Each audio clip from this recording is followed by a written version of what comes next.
Agency भी जाना है ठीक है, बट उनकी तरफ से क्या प्रिपरेशन होनी चाहिए कि वो फाइनली यहाँ वीजा लगा सके और ऑस्ट्रेलिया आ सके। बट उससे पहले वुड यू रेकमेंड कि लोग ऑस्ट्रेलिया आए? Absolutely are you sure? Yes. क्यों? काफ़ी लोग हैं जो सक्सेसफुल है, जिनको अच्छी स्ट्रीम मिल गई, जो सक्सेसफुल हो गए हैं। मैं अपनी स्टोरी बता रहा हूँ, मेरे जैसे और भी काफ़ी लोग होंगे जो सुबह 7 बजे काम शुरू कर रहे हैं, रात को 10 या 11 बजे तक काम कर रहे हैं, but they are still getting the same income every month. यहाँ पे जो वर्क प्लेस है एक्चुअली, तो इट्स मोर एम्प्लॉय ओरिएंटेड। किसी को कोई इशू हो रहा है, कुछ भी हो रहा है, so they can simply go to the government, they can file a case and it's for sure कि कोई ना कोई स्टेप लिया जाए। ऑस्ट्रेलियन गवर्नमेंट दे वांट कि जो स्टूडेंट ओवरसीज से यहाँ पे आ रहे हैं, they apply for universities, not colleges.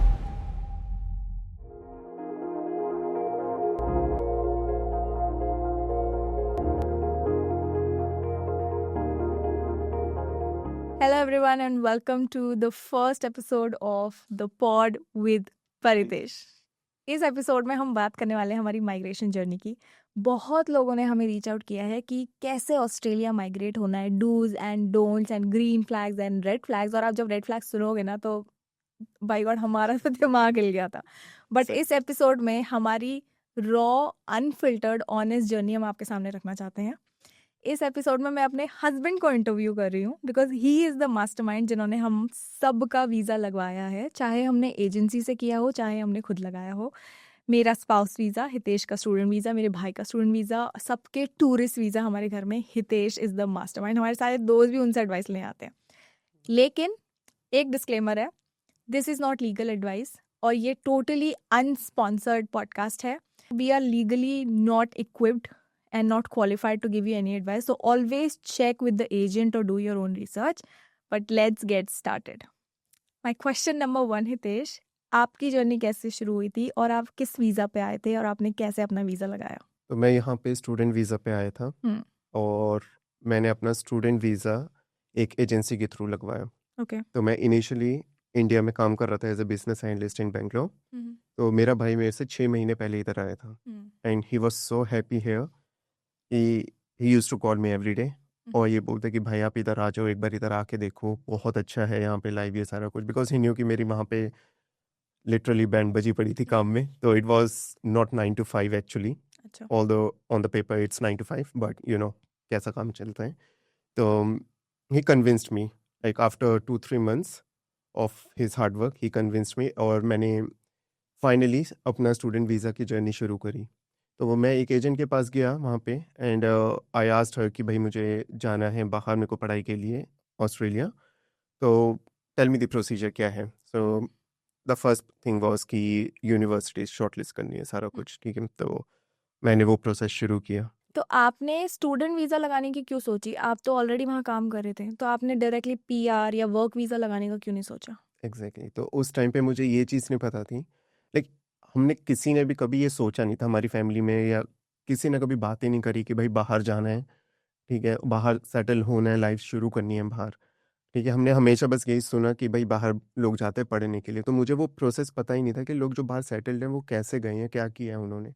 तो हम मुझे यही पता था, लाइक मेरे फ्रेंड्स जो थे बीटेक के टाइम के, ठीक है, तो वो सब बाहर जा रहे थे हाई स्टडीज़ के लिए, ठीक है। तो वो वहाँ पे फिर सेटल हो गए। तो I just new only one path कि भाई ठीक है, हम बाहर जा रहे हैं, ठीक है, तो हम स्टूडेंट वीज़ा पे जाएंगे और हमें बस वहाँ पे पढ़ाई करनी है। तो उसके आगे पीछे का मुझे इतनी नॉलेज थी नहीं उस टाइम पे। तो मेरा भाई भी स्टूडेंट वीज़ा पे आया था, तो मुझे भी यही था कि भाई ठीक है स्टूडेंट वीज़ा पे आना है और मुझे हाई स्टडीज़ के लिए भी जाना था। मुझे जिस काम में मैं था, ठीक है, एज अ बिजनेस साइंटिस्ट, तो मुझे वो इतना काम पसंद भी नहीं आ रहा था। तो मुझे स्विच भी करनी थी अपनी स्ट्रीम। तो that was the best shot for me कि भाई ठीक है मैं बाहर जाऊँ, पढ़ाई करूँ, अपनी स्ट्रीम चेंज करूँ। तो ये मेरा एक टर्निंग पॉइंट था, डिसीजन था मेरा कि भाई ठीक है मैं स्टूडेंट वीज़ा लगाता हूँ and let's go for high studies. तो अगर कोई हमारे व्यूअर में से कोई अगर ऐसे देख रहा है जो बिल्कुल जिन्हें कोई आइडिया नहीं है, बस उन्हें माइग्रेट होना है, तो आप एक स्टार्टिंग पॉइंट उनको क्या बताओगे कि कैसे, मतलब एजेंसी भी जाना है ठीक है, बट उनकी तरफ से क्या प्रिपरेशन होनी चाहिए कि वो फाइनली यहाँ वीज़ा लगा सके और ऑस्ट्रेलिया आ सके। बट उससे पहले वुड यू रेकमेंड कि लोग ऑस्ट्रेलिया आए? Absolutely are you sure? Yes. क्यों? ये देखो इंडिया की जो बात है वो कहीं पे नहीं है, दैट आई टोटली एग्री, ठीक है। जो फैमिली जो मैं फील करता हूँ फैमिली, ठीक है, कि I am a very family oriented person, you know it, right. और मैं इतना ज़्यादा मतलब ऐसा हो जाता है कि हर साल मैं साल में 3 ट्रिप्स लगाता था इंडिया की, ठीक है। तो मेरा इतना ज़्यादा है कि मैं फैमिली से ज़्यादा दूर रह नहीं पाता। But on the other hand when we look at it practically, ठीक है, अपनी लाइफ में, तो यू नो कि भैया अब जितना हम काम कर रहे हैं वो मुझे कभी वर्थ दिखा ही नहीं इंडिया में। I am not saying for others, काफ़ी लोग हैं जो सक्सेसफुल है, जिनको अच्छी स्ट्रीम मिल गई, जो सक्सेसफुल हो गए हैं। बट मैं अपनी स्टोरी बता रहा हूँ, मेरे जैसे और भी काफ़ी लोग होंगे जो मतलब सुबह 7 बजे काम शुरू कर रहे हैं, रात को 10 या 11 बजे तक काम कर रहे हैं, but they are still getting the same income every month, hmm. ठीक है। तो यहाँ पे आके मैंने देखा कि भाई मैं जितनी मेहनत कर रहा हूँ मुझे उस हिसाब से पे मिल रहा है। Okay. दो यहाँ पे ठीक है एक्सपेंसेस ज़्यादा हैं, ठीक है, कॉस्ट ऑफ लिविंग ज़्यादा है, but on the other hand जितना मैं काम कर रहा हूँ मुझे उतना पैसा भी मिल रहा है, ठीक है। मुझे उस जॉब में मुझे उतनी रिस्पेक्ट भी मिल रही है। मुझे बोला जा रहा है कि ठीक है आफ्टर आवर्स अगर आप काम कर रहे हो, ठीक है, आप एक्स्ट्रा चार्ज कर सकते हो उस चीज़ के लिए। और जो एक्स्ट्रा चार्ज मैं कर रहा हूँ वो नॉमिनल प्राइस से भी ज़्यादा है। इट्स नॉट लाइक कि भाई आप थोड़ा बहुत ही कर लो 10% या 20%, no, it's proper as per the law कि जो आपका चार्ज है, चार्जेबिलिटी है, उससे ज़्यादा ही आपको मिलेगी। और यहाँ पे जो गवर्नमेंट है, यहाँ पे जो वर्क प्लेस है एक्चुअली, तो इट्स मोर एम्प्लॉय ओरिएंटेड।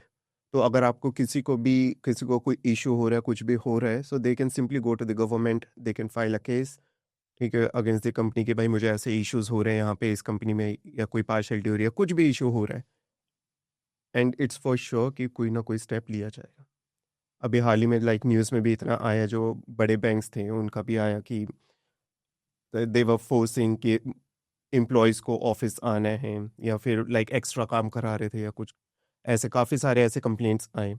तो जब एम्प्लॉयज़ ने ऐसे कंप्लेंट डाली तो गवर्नमेंट ने एक्शन लिए, और वो सारे एक्शंस जो थे एम्प्लॉय के फेवर में थे। तो that's the main thing I like about Australia, कि यहाँ पे जो रूल्स हैं वो काफ़ी एम्प्लॉय ओरिएंटेड हैं। तो आपका जो वर्क लाइफ बैलेंस है ना, तो वो काफ़ी अच्छा हो जाता है। ओके। ओके। तो नाउ कमिंग बैक, आपकी जो स्टूडेंट वीज़ा की जर्नी थी, आप शुरू से एक बताओ, किसी ऐसे इंसान को माइंड में रख के जिसे कुछ भी नहीं पता है, बस उसे ऑस्ट्रेलिया आना है, तो वो हम्म। क्या कर सकता है अपना फर्स्ट स्टेप? तो मैं अपने ब्रदर इन लॉ का एग्जांपल लेता हूँ यहाँ पे, तो जिसको ऑस्ट्रेलिया आना था, बट उसे कोई आइडिया नहीं था कि भाई कैसे आना है, क्या करना है, ठीक है। तो जब मैं यहाँ पे आया तो मैंने एक चीज़ समझी उस टाइम पे, कि मैंने भी उस टाइम पे ज़्यादा रिसर्च करी नहीं थी। मुझे बस यही था कि यार मुझे अपनी कंपनी से निकलना है, मुझे हायर स्टडीज़ के लिए जाना है, तो मुझे बस बीच में गैप नहीं लाना, क्योंकि इंडिया में अगर कोई एम्प्लॉयमेंट के बीच में गैप होता है तो it's not a good thing, ठीक है। तो मुझे वो सारे चीज़ों को मैंने माइंड में रखा, और मैं था कि भाई जल्दी जल्दी सीन करो, मतलब जल्दी जल्दी शुरू करो, अप्लाई करो visa and just go to Australia and start your studies. तो मैंने कभी इतने अच्छे से फोकस नहीं किया इन चीज़ों पे कि what are the other alternatives. But जब मैं भाई के लिए, ब्रदर इन लॉ के लिए जब अप्लाई कर रहा था, देख रहे थे हम वीज़ा, तो उस टाइम पे हमने प्रॉपरली अच्छे से रिसर्च करी है, और हमने ये देखा कि भाई ठीक है और भी स्ट्रीम्स हैं, not only like study visa, but if you have good experience, work experience in India, ठीक है, तो आप वर्क वीज़ा पे भी यहाँ पे आ सकते हो, हम्म। ठीक है। बट यूजुअली जब आप अपना वर्क एसेस कराते हो, तो यहाँ पे आप वीज़ा अप्लाई करने से पहले आपका जो भी वर्क है, right, if you are in IT तो यहाँ पे एसीएस एक कम्युनिटी है, तो सोसाइटी, तो जहाँ पे आप अपना पूरा जो आपका वर्क एक्सपीरियंस है ओवरसीज आप वो असेस कराते हो, तो आप पूरा एक डॉक्यूमेंट क्रिएट करते हो, आप उसमें सारे रोल्स एंड रिस्पॉन्सिबिलिटीज लिस्ट करते हो कि आपने क्या क्या काम किया, कौन कौन सी कंपनीज में काम किया, कितना लंबा काम किया था आपने, राइट। एंड वो चीज़ें आपको उसी एम्प्लॉयर से लेटर हेड पे लेना होता है। Then you submit that document, उसको फिर वो जो एसीएस सोसाइटी है वो उसको असेस करती है, right. And they will give you a validity of your experience, कि भाई ठीक है आपका हम जितना, लाइक आपने 3 साल के लिए अप्लाई किया था, राइट, आपने 3 साल का क्लेम किया वर्क एक्सपीरियंस, तो they will say okay we validate कि आपका जो 3 साल का एक्सपीरियंस है तो वो आपका इस फील्ड में, like for data analyst, we validate that experience, right. Then only you can go ahead and apply for a visa. Hmm. तो वर्क वीज़ा में ओवरसीज जो है, I think that's 3 years minimum count होता है। But यहाँ की जो society, जो एसीएस सोसाइटी है, दे आर बिट स्ट्रिक्ट, तो जैसे इंटर्न और लाइक जो स्टार्टिंग लेवल के जो एक्सपीरियंसेस होते हैं, दे हार्डली काउंटेड, तो it's very hard to get 3 years of experience minimum. तो जिनके पास लाइक 5 साल 6 साल या इससे ऊपर का एक्सपीरियंस है उनके लिए ये चीज़ें ईजी हो जाती हैं। लाइक जो गवर्नमेंट वेबसाइट है, तो वो गवर्नमेंट वेबसाइट पे जाएं, वहाँ पे अपनी एक्सपीरियंस जो है उनके पास, राइट, लाइक आईटी या मैकेनिकल इलेक्ट्रिकल जो भी एक्सपीरियंस है वहाँ पे जाएं। तो उधर हर एक स्ट्रीम जो है एक्सपीरियंस की, नॉट एक्सपीरियंस, लाइक वहाँ पे हर एक स्ट्रीम लिस्ट हो रखी है कि ओके इस स्ट्रीम के लिए like long term mid term short term demand क्या है। जितना मिड टर्म और लॉन्ग टर्म में प्रोफाइल है। प्रोफाइल है आपका, राइट, तो उतना आपके लिए इजी हो जाता है। ओके हम्म, ओके। मैं इस चीज़ में एक चीज़ ऐड करना चाहती हूँ। मैं एक डिपेंडेंट वीज़ा में आई थी विद फुल वर्किंग राइट्स, तो मेरा भी असेसमेंट हुआ था। तो मेरे असेसमेंट में ये था कि जो मेरा फर्स्ट ईयर था मेरी जॉब का, अराउंड 1.5 साल का एक्सपीरियंस, लेकिन मेरा टाइटल वाज मैनेजमेंट ट्रेनी। मैंने काम डेटा एनालिस्ट का ही किया था, बट मेरा रोल वहाँ पे ऑन पेपर डेटा एनालिस्ट नहीं था, मैनेजमेंट ट्रेनी था। और इस वजह से मेरा वो एक्सपीरियंस काउंट नहीं हुआ था। तो जब मैं ऑस्ट्रेलिया आई थी मेरे पास ऑलरेडी 6 साल का वर्क एक्सपीरियंस था या 5 साल का वर्क एक्सपीरियंस था, लेकिन उसमें से 2 साल ऐसे ही कट गए थे बिकॉज वो टाइटल था मैनेजमेंट ट्रेनी। तो ट्रेनी को वो एक वर्क एक्सपीरियंस में काउंट नहीं करते हैं। तो अगर आप ऐसे हैं जिनके पास ऐसा एक्सपीरियंस अच्छा खासा है लेकिन आपके टाइटल्स ट्रेनिंग इंटर्न ये सब हैं, अगर आप कोशिश करें या तो अपने मैनेजमेंट से अप्रूवल ले लें कि उसको आपका जो एक्चुअल रोल है वो टाइटल अगर आ जाए। ये छोटा सा एक टिप है मेरी तरफ से। अदरवाइज वो आपका एक्सपीरियंस काउंट नहीं होगा and you have to be okay with that. तो ये एक छोटी सी टिप मेरी तरफ से है। बट मैं ये एक अभी तो आपने बात करी वर्क वीज़ा की उसकी, मैं ये बोलना पूछना चाहती हूँ कि अगर कोई है यहाँ पे जो स्टूडेंट वीज़ा पे आ रहा है, अब जो जो अपने डायरेक्टली स्टडीज़ के बाद जैसे ग्रेजुएशन करने आना चाहता है, और यहाँ पे मुझे ये अच्छा लगता है कि द रीज़न आई लाइक कि ऑस्ट्रेलिया में पढ़ना is better than India is because India में अब ऐसा हो चुका है कि ग्रेजुएशन के बाद पोस्ट ग्रेजुएशन आपको करनी ही पड़ेगी क्योंकि इतना ज़्यादा कंपटीशन आ चुका है। exactly. यहाँ पे ऐसा है, आपने ग्रेजुएशन अच्छी जगह से कर ली उसके बाद शायद आपको पोस्ट ग्रेजुएशन करने की ज़रूरत ही ना पड़े। तो अगर आप इंडिया, अब अगर कोई ऑस्ट्रेलिया में पढ़ाई करने की सोच रहा है, उसका स्टेप 1 मुझे जानना है। मुझे उसका अप्रूवल प्रोसेस नहीं, स्टेप 1 कि वो इंटरनेट पे किस वेबसाइट से जाए या किसे रीच आउट करे कि वो अपना स्टेप 1 ले सके कि हाँ मुझे स्टूडेंट वीज़ा पे ऑस्ट्रेलिया आना है, तो मैं क्या करूँ? लाइक अगर बैचलर्स का है तो उसमें आपको ये देखना है कि आप कौन सी स्ट्रीम में जाना चाहते हो, ठीक है। Like in a medical stream और लाइक अ इंजीनियरिंग स्ट्रीम। और यहाँ पे तो बहुत सारी स्ट्रीम्स हैं, अर्ली चाइल्डहुड, ठीक है, old age care and bricklaying, हाँ ठीक है, and there is a handyman job I think similar like that. तो ऐसे लाइक बहुत सारी स्ट्रीम्स है, so you have to select कि आप कौन सी स्ट्रीम में जाना चाहते हो। ठीक है। एंड पोस्ट ग्रेड का ये सीन है कि आपका पहले की बैचलर्स देखी जाएगी कि आपके बैकग्राउंड क्या, आपने पहले क्या स्टडीज़ करी है, ठीक है, और उसके बाद आपका कोई एक्सपीरियंस है या नहीं, तो उसके बेसिस पे आप पोस्ट ग्रेड के जो कोर्सेज हैं आप वो सेलेक्ट करते हो। राइट। अगर आप बिल्कुल ही टोटली डिफरेंट आप कोर्स सेलेक्ट कर रहे हो, so they are a very high chances कि आपको रिजेक्शन मिलेगा। तो अगर देखो बात करते हैं हम सबके केस में ग्रेजुएशन के कोर्स का केस किसी का नहीं है, तो ऑब्वियसली हमको इसमें एक्सपीरियंस भी नहीं है। तो लेट्स से कि ग्रेजुएशन वालों के लिए आप क्या टिप दोगे? वुड यू से कि ठीक है, बिकॉज हमें भी इतना एक्सपीरियंस नहीं है कि हम किसी एजेंट को जाके पूछ सकते हैं? आप एजेंट के पास जा सकते हो, आप पूछ सकते हो, ओके। बट अगेन कि एजेंट जो है वो आपको लॉफुली और लीगल एडवाइस नहीं दे सकते एकदम, अच्छा। ठीक है। तो यहाँ पे आपको अपनी खुद से भी रिसर्च करनी पड़ेगी, ठीक है। और it's a very important thing here कि आप जब अपनी खुद से रिसर्च कर रहे हो, क्योंकि यहाँ पे यूजुअली क्या है कि जो majority of people who come here, ठीक है, वो अपना पाथवे देखते हैं पीआर के लिए, सिटीजनशिप के लिए, ठीक है। बहुत ही कम लोग ऐसे होते हैं जो बोलते हैं कि भाई ठीक है हम बस यहाँ पढ़ाई करने आएंगे और पढ़ाई करके will go back to India, ठीक है। तो जो लोग यहाँ पे पीआर के लिए आ रहे हैं, पीआर पाथवे के लिए आ रहे हैं, तो उनके लिए बहुत ज़रूरी है ये कि जो ऑस्ट्रेलिया गवर्नमेंट वेबसाइट है, जहाँ पे जो मैंने जैसे बताया कि short term mid term and long term skills हैं, तो वो वहाँ जाएं और जिसमें उन्हें इंटरेस्ट है वो पहले वहाँ पे देखें कि उनका जो स्किल सेट है is that in mid term, long term और short term.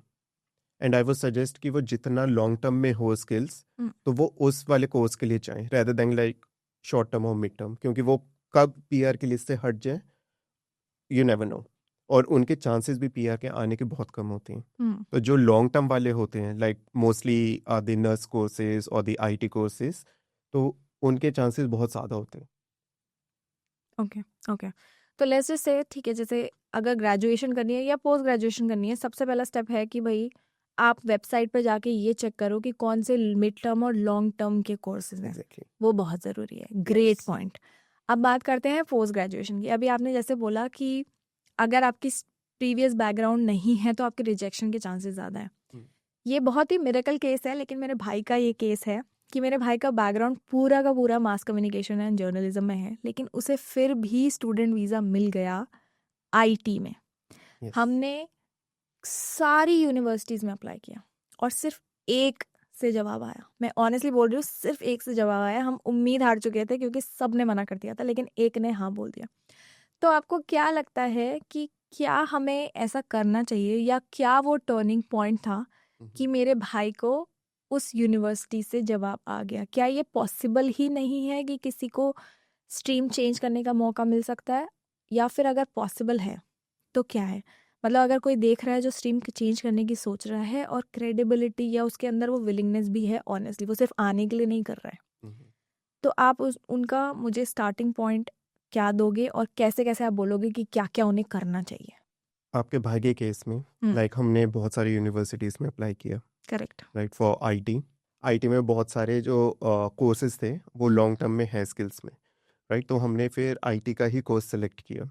And the second point was कि आपके भाई को कनी को आईटी में ही इंटरेस्ट था सबसे ज़्यादा, राइट। बट वो अपॉर्चुनिटी कनी को इंडिया में नहीं मिल पाई, तो इसलिए he wanted to go for IT here कि अगर आईटी में मिल जाए। तो हमने एजेंट से भी बात करी, but the agent was like कि भाई आपका आईटी का बैकग्राउंड नहीं है तो आपका बहुत ही ज़्यादा डिफिकल्ट हो जाएगा, गो फॉर एमबीए, ठीक है, go for business analyst profile.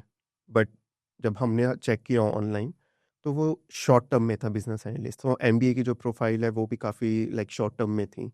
But जो एजेंट्स हैं they were like pushing him कि भाई आप एमबीए के लिए चले जाओ। We don't know the reason कि क्या रीज़न था कि वो इतना ज़्यादा ऐसे पुशी हो रहे थे उस चीज़ के लिए, because they were actually pushing at each and every step कि भाई आपका नहीं होगा। जब भी हमें ऐसे किसी भी यूनि से रिजेक्शन आ रहा था तो दे वर लाइक कि नहीं होगा, आप एमबीए कर लो, नहीं होगा एमबीए कर लो, इट्स फाइन यार। रिजेक्शन आ रहा था, हमारे पास यहाँ पे कितनी सारी यूनिवर्सिटीज़ हैं, राइट। तो अगर 10 से भी रिजेक्शन आ रहा था then there is like a group of 8 universities, ठीक है। तो जिसमें टॉप 8 यूनिवर्सिटीज़ आती हैं ऑस्ट्रेलिया के, उसके बाद A+ यूनिवर्सिटीज़ हैं, then A universities, B group, B+ universities. तो हम ऐसे सेट में लेके चल रहे थे। तो वी फर्स्ट अप्लाइड इन गोट universities, right. And then we thought कि भाई अगर जैसे G8 में नहीं आता तो हम A+ वाली यूनिवर्सिटीज़ में अप्लाई करना शुरू कर देंगे, ठीक है। तो ये हमने एजेंसी का ये चीज़ देखा कि like they were very pushy कि भाई आप एमबीए के लिए चले जाओ। द रीज़न बीइंग कि यहाँ पे एमबीए के इनटेक्स भी काफ़ी ज़्यादा होते हैं, ठीक है। And I think it's very easy कि आप एमबीए किसी भी लाइक स्टडीज़ के बाद आप एमबीए कर सकते हो। तो there are very high chances of getting an offer here for MBA, ठीक है। बट वही है, अगर दूसरे स्ट्रीम से आप आईटी में आना चाहते हो या किसी दूसरी स्ट्रीम में जाना चाहते हो तो eight the same time it's very difficult, ठीक है। तो कनी के केस में ये मिरेकल अच्छा हुआ कि कनी के केस में ये था कि कनी को थोड़ा आईटी में भी एक्सपीरियंस था, ओके। ठीक है। बट वो इतना मेजर एक्सपीरियंस नहीं था, it was not totally around the IT. It was कि कनी को थोड़ा like he had a gist of IT कि भाई ठीक है, how the HTML works, CSS works, what's JavaScript, ठीक है, और कैसे लाइक वेब पेजेस बनाने हैं, हाउ टू हैंडल फनल्स। तो ये थोड़ा बहुत आइडिया था कनी को, ठीक है। बट इसके बेसिस पे द यूनिवर्सिटीज़ वाला कि आपका जो मेजर एक्सपीरियंस है दैट इज़ इन जर्नलिज्म, आपका मेजर्स जो था जर्नलिज्म में था। तो इस करके it was very hard for him to get the offer, to get an offer from a university जो दूसरे से। तो कनी को ऑफर आया मैक्वेरी यूनिवर्सिटी से, नाम ले सकते हैं? करेक्ट। हाँ। ठीक है। तो कनी को ऑफर आया मैक्वेरी यूनिवर्सिटी से। तो हम जब अप्लाई कर रहे थे तो वी सॉ वन थिंग कि यूनिवर्सिटीज़ में एक क्राइटेरिया होता है, रिक्वायरमेंट क्राइटेरिया है, ठीक है। तो काफ़ी यूनिवर्सिटीज़ में ऐसे था कि आपके बैचलर्स में 70% आने चाहिए, 80% आने चाहिए, और किसी में था कि इट्स फाइन अगर आपके 50% भी आ रहे हैं तो, और आपके पास प्रायर एक्सपीरियंस भी नहीं है, यू कैन स्टिल अप्लाई। तो ये मैक्वेरी यूनिवर्सिटी थी जिसमें एक ये कोर्स अवेलेबल था जिसमें आपके मिनिमम 50% भी अगर हो गए तो चलेगा, और साथ में अगर आपके पास ज़्यादा एक्सपीरियंस नहीं है सेम फील्ड में, इट्स स्टिल फाइन। तो हमने वो चीज़ देख के we applied in Macquarie university and luckily he got the offer from there.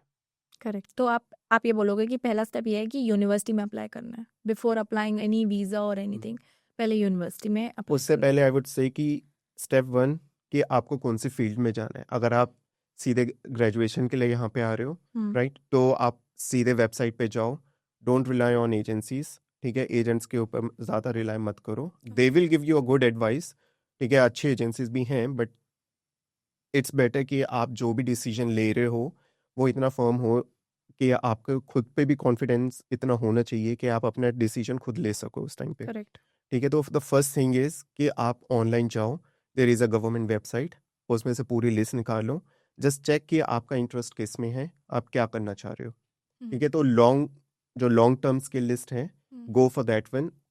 I would say कि उसमें से आप निकालो अपना स्किल लिस्ट, कि उसमें से कोर्स सेलेक्ट करो कि ठीक है ये मेरा स्किल लिस्ट है, ठीक है, लाइक नर्स या आईटी का या अर्ली चाइल्डहुड जो भी है।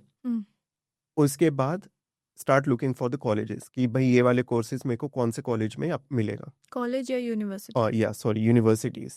क्या रीज़न है कि कॉलेज में नहीं अप्लाई करना चाहिए, पहले यूनी में करना चाहिए?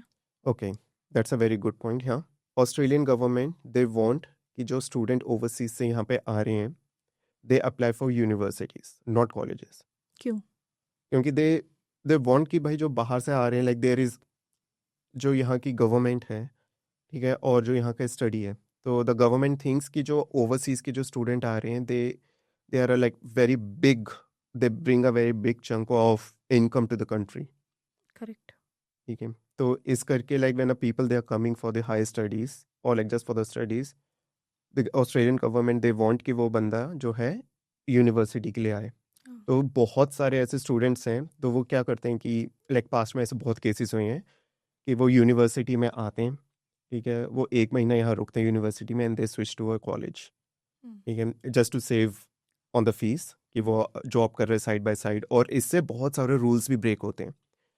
तो यहाँ पे Australia is all about rules and regulations, तो कोई भी अगर आपका एक रूल भी ब्रेक होगा तो आपका straight forward they will cancel your visa. तो यहाँ पे काफ़ी सारे स्टूडेंट्स जो आते हैं तो वो ये करते हैं कि लाइक एक अच्छी यूनिवर्सिटी में ले लिया just to get an offer, उसके बाद 1 महीना वहाँ पे या फिर एक सेमेस्टर वहाँ पे पढ़ाई करी, उसके बाद वो कॉलेज में शिफ्ट हो जाते हैं। तो कॉलेज में शिफ्ट होने के बाद क्या है कि वहाँ की फीस बहुत ही कम होती है, ठीक है, तो वो यहाँ पे पार्ट टाइम कर रहे हैं। यहाँ पे part time is like I think 24 hours now, ठीक है, तो पर वीक, 24 आवर्स पर वीक, तो वो 40 आवर्स 50 आवर्स कर रहे हैं। किसी को एक्चुअल में नहीं पता होता कि भाई आप कितना काम कर सकते हो यहाँ पे, किसी को पता होते हुए भी वो एक्स्ट्रा काम करते हैं, कोई कैश पे कर रहा है, कोई मतलब सीधे पेज ही पे कर रहा है, कोई इनकम पे ले रहे हैं, ठीक है, कोई ना कोई मतलब कैसे करके भी कुछ कर रहे हैं जॉब। तो इट्स वेरी इंपॉर्टेंट कि भाई जब आप यहाँ पे आओ, always follow rules and regulations यहाँ के क्या है जो आपके वीज़ा में स्टेटेड है। तो काफ़ी सारे स्टूडेंट्स ने जिन्होंने ये चीज़ की, तो now the Australian government they know कि भाई ये स्टूडेंट्स काफ़ी ऐसे केसेस हैं जो एक सेमेस्टर पढ़ते हैं universities and they switch to a college. तो उन्होंने they have given the rights to the universities कि जो ऐसे स्विच कर रहे हैं, किसी कॉलेज में जा रहे हैं, कहीं और जा रहे हैं, तो they can inform the federal government as well, ठीक है, और from there the government will take action. तो इस चीज़ से 2 टेक अवेज़ जो अभी तक निकले हैं हमारे, पहला तो अगर आपको लॉन्ग टर्म आप यहाँ पे मूव होने के लिए आ रहे हो, आपका स्टार्टिंग पॉइंट स्टूडेंट वीज़ा है, शॉर्ट टर्म कोर्सेज़ पे इतना ध्यान मत देना। हो सकता है कुछ एजेंसीज़ उनको पुश करें क्योंकि शॉर्ट टर्म कोर्सेज़ में एडमिशन भी आसान होता है, और क्योंकि आपका कोई ऐसा लॉन्ग टर्म का प्लान नहीं है तो आपका वीज़ा भी आसान हो सकता है, लेकिन कोई गारंटी नहीं है कि आपको यहाँ रुकने के लिए मिलेगा। आपका एक्चुअली स्टूडेंट वीज़ा के बाद स्ट्रगल डबल हो जाता है, क्योंकि अब आप शॉर्ट टर्म कोर्स में थे, अब आपको वापस जाना ऑलमोस्ट रेडी हो, आप पीआर के लिए अप्लाई करना बहुत मुश्किल हो जाता है। सेकंड टेक अवे ये है कि रूल्स टू द टी फॉलो करने हैं। स्टार्टिंग में ये बहुत हुआ था, मैं भी जब आई थी तो बहुत लोग ऐसा करते थे कि अरे यूनी में आ जाओ और यूनी के बाद चले जाओ कॉलेज में शिफ्ट हो जाओ, उससे फीस तुम खुद ही भर लोगे अपने पार्ट टाइम जॉब से, जैसे हितेश ने बताया। लेकिन अब स्ट्रिक्टली ऐसा नहीं है, आप तुरंत डिपोर्ट हो जाओगे, आपसे कोई क्वेश्चन भी नहीं पूछा जाएगा, आप जस्टिफाई भी नहीं कर पाओगे, और आपने एटलीस्ट अपने एक सेमेस्टर का टाइम और पैसा दोनों गंवा दिया। तो ये बिल्कुल नहीं करना। अगर आप ऑस्ट्रेलिया आने की सोच रहे हो, सीरियसली कंसिडर कर रहे हो यहाँ पढ़ना, तो यूनिवर्सिटीज़ को प्रायोरिटी देनी है, कॉलेजेस को सेकेंडरी रखो, अप्लाई करना है करो, बट अगर और दूसरा अगर आप यूनिवर्सिटी में आ रहे हो तो make sure you study from the same university, आप पूरी अपने ग्रेजुएशन भी वहीं से करो, पोस्ट ग्रेजुएशन। Good point. और मैं एक चीज़ इधर और ऐड करता हूँ कि इंडिया की जो रैंकिंग है यहाँ पे, जैसे बहुत सारी कंट्रीज से स्टूडेंट्स आते हैं, तो हर एक कंट्री की एक रैंक होती है यहाँ पे करेक्ट। कि, और वो रैंक डिसाइड करते हैं स्टूडेंट्स कि स्टूडेंट कैसे रूल्स और रेगुलेशन फॉलो कर रहे हैं। तो अभी रिसेंटली इंडिया की जो रैंक है वो डिग्रेड हुई है, बहुत सारे स्टेट्स जो हैं वो ब्लैक लिस्ट हुए हैं इंडिया के। Correct. And the reason being कि जो स्टूडेंट्स वहाँ से आ रहे हैं तो वो रूल्स और रेगुलेशंस फॉलो नहीं कर रहे, राइट। तो इस करके इन्होंने और ज़्यादा स्क्रूटिनी रख दी है इंडिया के वीज़ाज़ पे, जो भी स्टूडेंट्स यहाँ पे आ रहे हैं। तो इट्स वेरी इंपॉर्टेंट कि जब वो यहाँ पे आए तो वो फर्स्ट ऑफ ऑल लाइक एक यूनिवर्सिटी देखें कि यूनिवर्सिटी में उनको एडमिशन मिलते हैं, और दूसरा कि वो जितने भी रूल्स हैं यहाँ पे, और मेनली जो वीज़ा के रूल्स हैं, चाहे वो अपने एजेंट से समझ के आए, चाहे वो ऑनलाइन पढ़े, कैसे भी करें, but they should know each and every rule उनके जो वीज़ा में स्टेटेड है, और वो उसी हिसाब से यहाँ पे रहे। Correct. Now let's talk about agencies का क्या रोल है। ऑनेस्टली हमारी सारे, एक टूरिस्ट वीज़ा के अलावा हमने सारे वीज़ास, मेरा डिपेंडेंट वीज़ा और हितेश और मेरे भाई का स्टूडेंट वीज़ा, हमने हमेशा एक एजेंट के थ्रू लगवाया है, और वो बहुत इंपॉर्टेंट रोल प्ले करते हैं, but at the same time आपको ट्रस्ट होना चाहिए कि आप सही एजेंट के साथ जा रहे हो। तो सबसे पहले तो यहाँ पे एजेंट्स, रजिस्टर्ड एजेंट के पास ही जाना है। उनका एक MARN नंबर होता है, माइग्रेशन एजेंसी रजिस्ट्रेशन नंबर। उनका आप नंबर पूछ सकते हो। अगर वो नंबर नहीं है, उनके साथ मत जाना। सेकंड, एजेंट का काम है, अगर आप स्टूडेंट वीज़ा लगा रहे हो, उनका काम है आपका स्टूडेंट वीज़ा दिलवा देना। हर एजेंट आपको ये नहीं बोलेगा कि PR ही के लिए देखो, उनका काम है स्टूडेंट वीज़ा लगवाना, उन्होंने आपको एंट्री दे दी। इसलिए ये इंपॉर्टेंट है बहुत कि शॉर्ट टर्म वीज़ाज़ को सोच समझ के ही लगाना। अगर आप ट्रूली ऐसे 1-2 साल के लिए ट्राई करने के लिए आ रहे हो, you want to go back, there is a different thing. But honestly मैं बता रही हूँ, यहाँ के बहुत ऐसा होता है कि आप आते हो और आपका मन लग जाता है और आप फिर आप नहीं जाना चाहते वापस। तो इट्स बेटर कि आप शॉर्ट टर्म को पीछे रखें। But now that we are talking about agencies, I want to talk about a lot of green flags and red flags. Because मेरे भाई का जो वीज़ा सिचुएशन थी, like we said, first of all वो journalism background से था, उसको IT में आना था। हमने कभी नहीं सोचा था वो स्टूडेंट वीज़ा में आएगा। हम तो उसको 2 महीने के लिए टूरिस्ट वीज़ा में लाए थे, क्योंकि वो बहुत घर पे था, काफ़ी टाइम से 5-6 साल से वो घर पे ही था। तो वी वर लाइक थोड़ा चेंज हो जाएगा। जब वो यहाँ आया, उसने ऐसे रैंडमली हितेश से बोला कि मेरा ना हमेशा IT करने का मन था, तो मैं कभी कभी सोचता हूँ कि क्या मैं IT में स्विच हो जाऊँ। तो हितेश ने बोला वाई नॉट, और ऑस्ट्रेलिया में तो आपको सेकंड चांसेस मिलते हैं, तो लेट्स ट्राई, क्या होगा, नहीं होगा वापस तो एनीवे तुम जा ही रहे हो, तो चले जाना वापस, अपनी दूसरी जॉब स्टार्ट कर लेना। उस टाइम मेरे भाई ने जॉब छोड़ दी थी। तो ऐसे हमारी प्रोसेस स्टार्ट हुई। बट हमारी क्योंकि मेरे भाई का केस थोड़ा ट्रिकी था, इस वजह से, स्ट्रीम चेंज की वजह से। सेकंड, क्योंकि मेरे पापा का लिवर ट्रांसप्लांट हुआ था, जिसमें मेरा भाई डोनर था, तो he had a serious medical history. I won't say condition, क्योंकि डोनर को इतना इशू नहीं होता है, बट मेडिकल हिस्ट्री। तो it adds a layer of trickiness अगर आप वीज़ा लगा रहे हो। तो उस केस में जिस बात के लिए मैं सबसे ज़्यादा हैरान थी ना, कि वन ऑफ द एजेंसीज जिससे हमने बात करी थी, उन्होंने ये बोला था कि बताओ ही मत कि तुम्हारा ट्रांसप्लांट तुमने डोनेट किया। कभी ये गलती मत करना। अगर आपके कोई भी हेल्थ इशू है, कुछ है, आप जितना ऑनेस्टली बताओगे ना, पहली बात तो तुम चैन से सोओगे रात में। Second, it is so evident. आपका इतना बड़ा स्कार है आपकी बॉडी में, जब आपका मेडिकल होगा वो दिखेगा सामने, और तब तुमने झूठ बोला और तुम पकड़े गए ना, तो तुम्हें बैन कर दिया जाएगा, नॉट जस्ट फ्रॉम ऑस्ट्रेलिया, मे भी हो सकता है कि कितने और कंट्रीज से भी। तो ये ऐसे कितने रेड फ्लैग्स हैं कि लोग एजेंसी के पास तो चले जाएं, ठीक है हमारे पास पैसा है, सब कुछ है, how do you trust an agency कि भाई ये मेरे फेवर में कर रहा है, and what can we do as customers to just make sure कि we have put our money in the right agency. तो जब भी आप एक एजेंसी के पास जाओ, तो first of all like you said कि MARN नंबर हो, तो वो जो एजेंसी है वो रजिस्टर्ड एजेंसी हो। तो एजेंसी अपना आप किसी के पास जा रहे हो, वो अपना बोल रहे हैं कि हाँ ये मेरा रजिस्टर्ड नंबर है, आपने ट्रस्ट कर लिया। नहीं, आप वो नंबर लो, यहाँ पे लुकआउट एक ऑस्ट्रेलियन MARN रजिस्टर्ड मारा एजेंट जो होते हैं उनकी वेबसाइट है, पुट दैट नंबर देयर, ठीक है, and go for a lookout search proper and get the details कि भाई ठीक है जो एजेंट जो है रजिस्टर्ड उसका नाम क्या है, ठीक है, उसकी क्या कंपनी है, कब से वो रजिस्टर्ड है, उसका जो रजिस्टर्ड नंबर है वो अभी भी एक्टिव है या नहीं।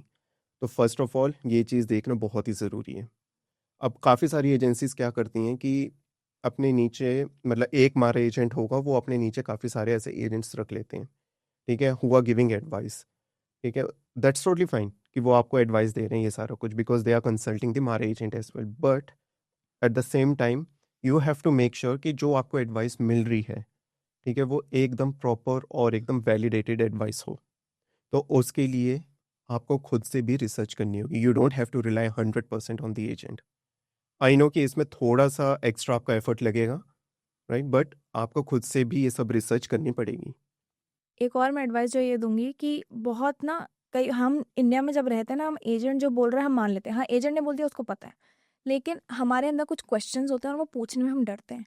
तो कई बार ऐसा हो रहा था कि हम क्वेश्चन, जैसे अगर यूनी से रिजेक्शन भी आया सपोज, हमारे अंदर था कि हम पूछना चाहते हैं कि क्या रीज़न है ताकि नेक्स्ट यूनी से ना आए। एजेंट में पुश बैक कि यार नहीं, नहीं कर सकते, बट इतना रिस्पेक्ट कोई करता है कि अगर आप एक ईमेल यूनी को डाल दोगे as a response, can you let me know, ज़्यादा से ज़्यादा ये होगा, रिस्पॉन्ड नहीं करेंगे। So you can always do that, इतना कोई। Exactly. But if we have to take away from this anything from this episode, it's that मारे मारे एजेंट ही चूज करना है। सेकंड, उनका रजिस्ट्रेशन नंबर लुकअप करना है। हम गवर्नमेंट की जो वेबसाइट है जहाँ स्किल लिस्ट मिलती है वो हम ट्राई करेंगे कि हम डिटेल्स आपके साथ शेयर कर दें। सेकंड है कि शॉर्ट टर्म तभी देखिए जब you want to go back, if you don't want to go back, mid term और लॉन्ग टर्म ही देखिए। बाकी if you have any questions with us, I know it was a short and sweet one. We can do another episode anytime in detail. If you have any questions with us, do let us know. And it was so nice chatting with my husband for the first time.